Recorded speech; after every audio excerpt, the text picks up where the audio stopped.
Assalamualaikum warahmatullahi wabarakatuh. Waalaikumsalam warahmatullahi wabarakatuh.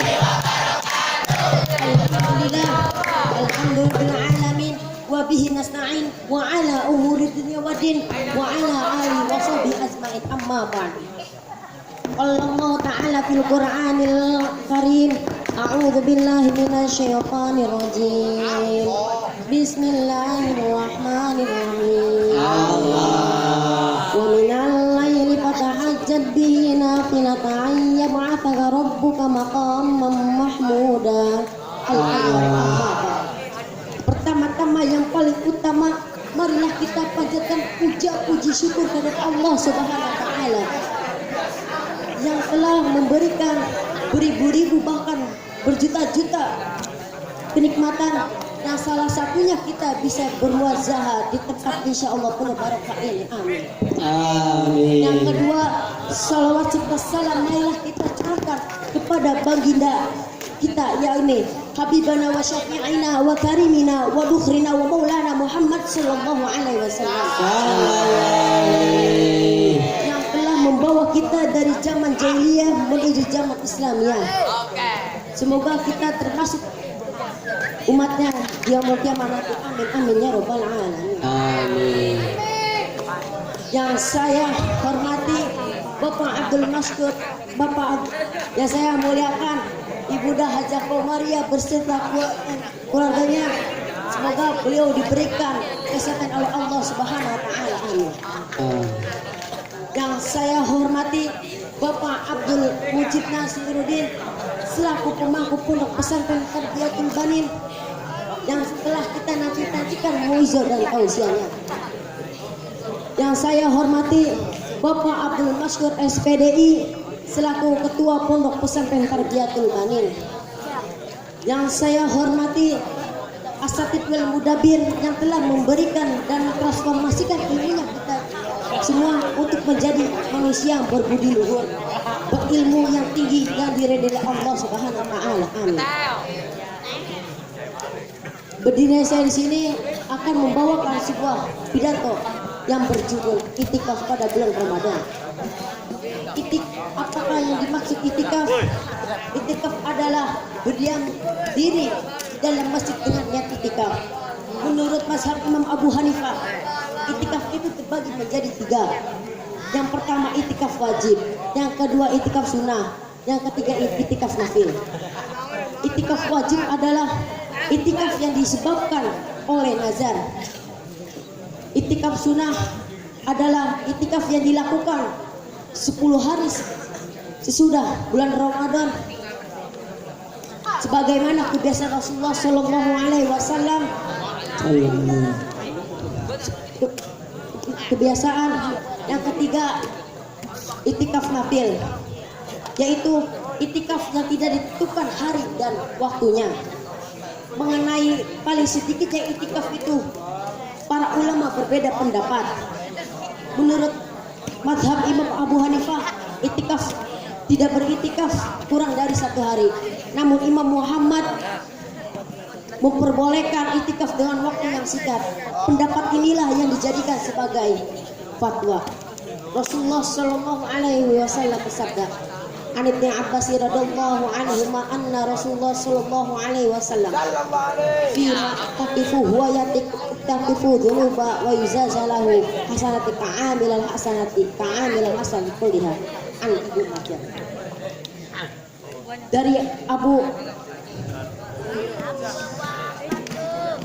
Abu Abbas radhiyallahu anhu, sesungguhnya Rasulullah Shallallahu Alaihi Wasallam mengenai orang yang beritikaf itu terjaga dari dosa-dosa dan dituliskan kebaikan-kebaikan sebagaimana orang yang berbuat kebaikan seluruhnya. Hadis riwayat itu Abu Abbas. Dalam hadis ini ada 2 manfaat orang yang beritikaf. Yang pertama, orang yang beritikaf itu terjaga dari dosa-dosa.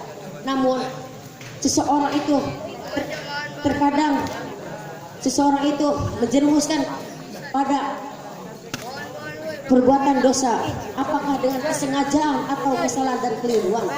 Yang kedua, secara lahiriah, yaitu orang yang sedang beriktikaf namun nampaknya banyak rugi karena banyak amal-amal yang soleh seperti mengantarkan jenazah, menyantuni anak yatim, dan menengok orang sakit. Pada hadis di atas, orang yang perbuatan-perbuatan kebaikan itu tidak bisa dilakukan karena terhalang oleh itikaf, maka pahala-pahala ibadah-ibadah itu akan diperoleh seluruhnya. Diceritakan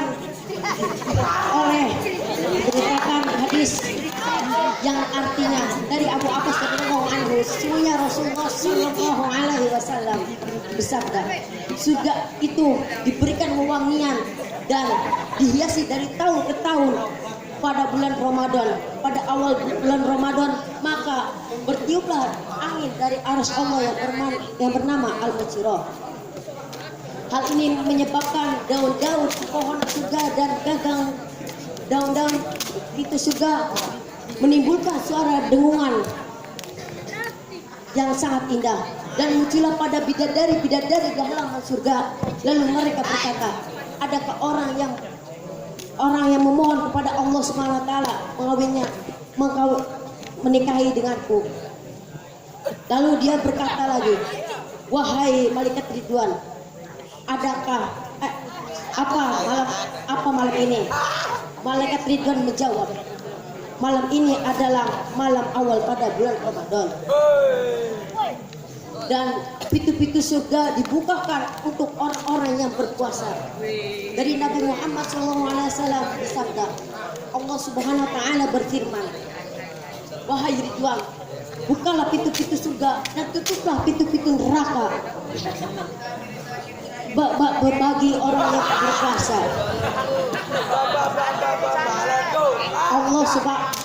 Nabi Muhammad SAW bersabda, Allah Subhanahu wa taala berfirman,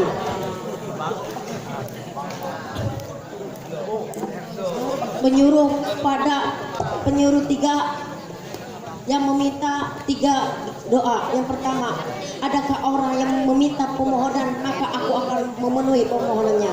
Yang kedua, adakah orang yang bertobat maka aku akan menerima tobatnya.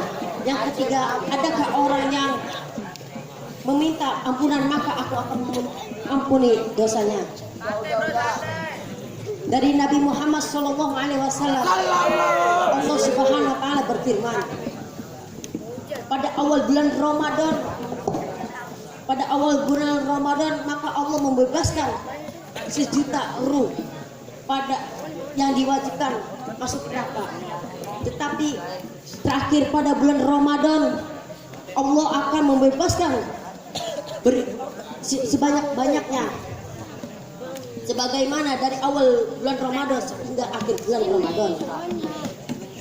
Dan apabila malam Lailatul Qadar tiba, maka Allah memerintahkan kepada malaikat Jibril, yaitu untuk membawa rombongannya ke bumi untuk membawa bendera hijau yang ditancapkan kepada puncak Ka'bah. Kesimpulannya adalah, marilah kita beritikaf pada bulan Ramadan, karena bulan Ramadan bulan yang sangat berkah. Burung irian, burung cendrawasih. Cukup sekian dan terima kasih. Udzur maqala wala tangzur maqala. Akhirul kalam. Wabila taufiq wal hidayah. Wassalamualaikum warahmatullahi wabarakatuh. Waalaikumsalam warahmatullahi wabarakatuh.